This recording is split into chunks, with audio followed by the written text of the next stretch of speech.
Hello everyone, it's Edo Delamonte of DraftKings taking you through my lineup for this weekend's RBC Canadian Open. We begin with a favourite of mine, Emiliano Grillo of Argentina at 8,500.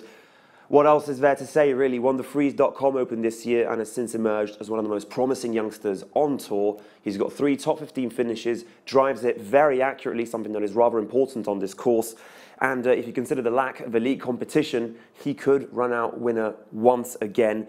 Think about it, he's even got reasonable sand saves, which wasn't part of his arsenal last year. So 8,500, the Argentine, is a great place to start.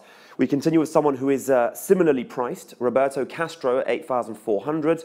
He's tied for 11th at Barbasol and Memorial. He was playing at Barbasol and hence actually missed Royal Troon. Could some frustration be boiling over? This is one of his best seasons to date, and he really is once again emerging as one of those second, third tier players on tour. He lost a playoff at Wells Fargo where he ended up coming second. He's got a decent par 5 scoring, especially the last 9 tournaments. He's actually managed to gain 9 strokes in 2 out of the last 6 tournaments on par 5s where he really has excelled.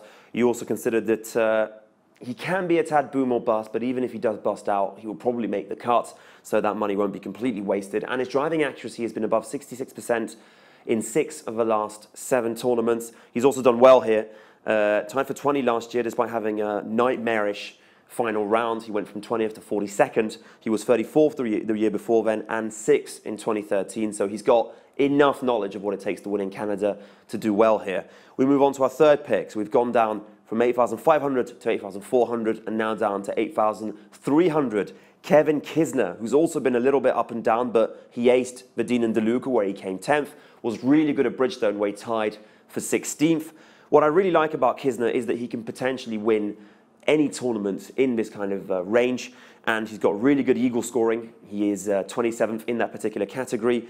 Good at par 5s, 76. So, well, maybe not good, but pretty good enough anyway. If you consider as well that he can actually hit it, and that the 16th and the 18th hole are too short for par 5s, he can still get to the green inside 2 shots, and he can be very dangerous from that kind of position. You also consider that here, he managed to tie for 9th in 2013, having fired a blistering 64 in his final round. So yeah, he's got all the tools to do well here, and I think at that kind of price, he really is a steal.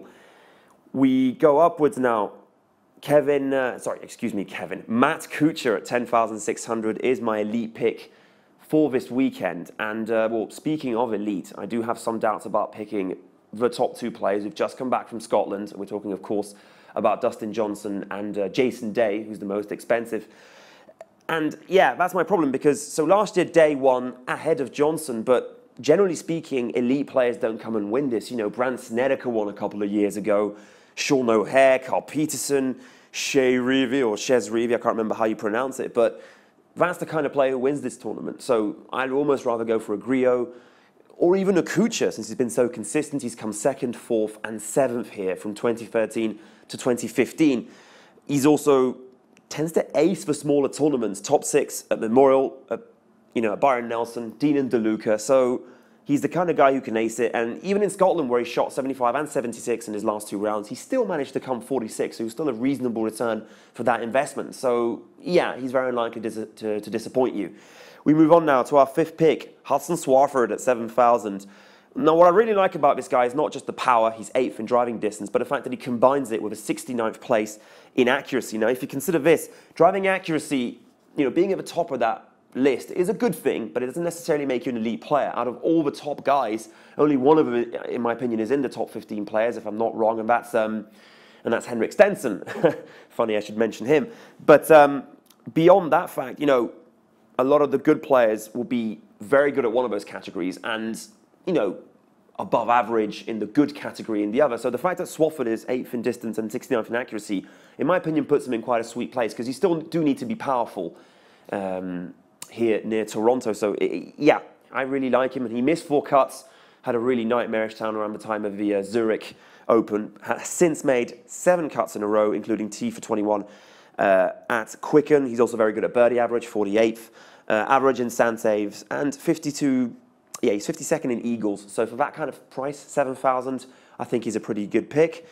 And we round it all off with Colton Oast at 7,100. Part of this is because I didn't have the 7,300 I needed to get Jonathan Vegas, but never mind.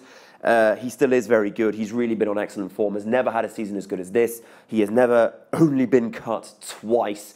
I mean, generally speaking, he'd be cut more or less as much as he was making cuts. This year, he's been sensational. So maybe ignore the fact that he's never managed better than 48th here and think of the fact that he can actually break through. He was third at Barracuda, tied for 14th for RBC. The accuracy in drives is unerring. So, in my opinion, he is an extremely good pick. There you go, then. Those are my 6 picks from Grillo to Castro to Kisner to Kuchar, Swafford and Nost. I think this is a pretty good, well-rounded lineup, and I hope it does well. I hope you do well too. Good luck for this weekend.